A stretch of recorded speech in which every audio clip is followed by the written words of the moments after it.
The school, which had never experienced a power outage, suddenly lost electricity. Even her phone inexplicably shut off.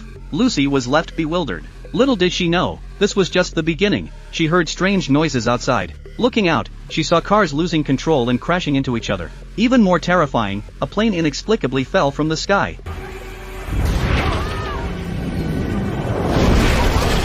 In an instant, humanity was thrown back into the Stone Age. 1/3 of the population tragically perished, while the survivors could only scavenge for whatever supplies were left. But this was just the first wave of attacks. The next moment, a terrifying event occurred. A peaceful forest suddenly became chaotic, followed by a flash flood. How could there be a flash flood on a clear day? Without time to think, Lucy quickly climbed a tree to protect her little brother, narrowly escaping danger. But coastal cities and island nations weren't so lucky. They were swallowed by tsunamis, sinking completely into the ocean. The survivors were forced to move inland. Next, infected birds brought a deadly virus. The medical staff were powerless to stop it and had no choice but to implement mass immunity. Those infected all perished, leaving only a few immune individuals alive. Tragically, Lucy's mother didn't survive this catastrophe. It was rumored that a fourth wave of attacks was coming. With no other choice, Lucy and her family had to leave their home and search for a new place to live. 3 days later, they found a refugee camp. Conditions were poor, but they had clean water and some precious food, enough to eat a hot meal. However, their brief relief didn't last long.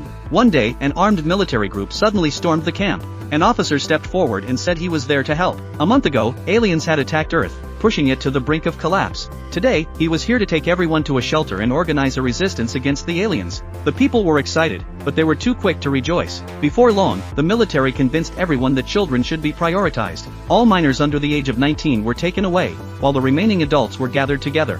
That's when people started to feel uneasy, especially since the military had no intention of taking them with them. Tension quickly mounted.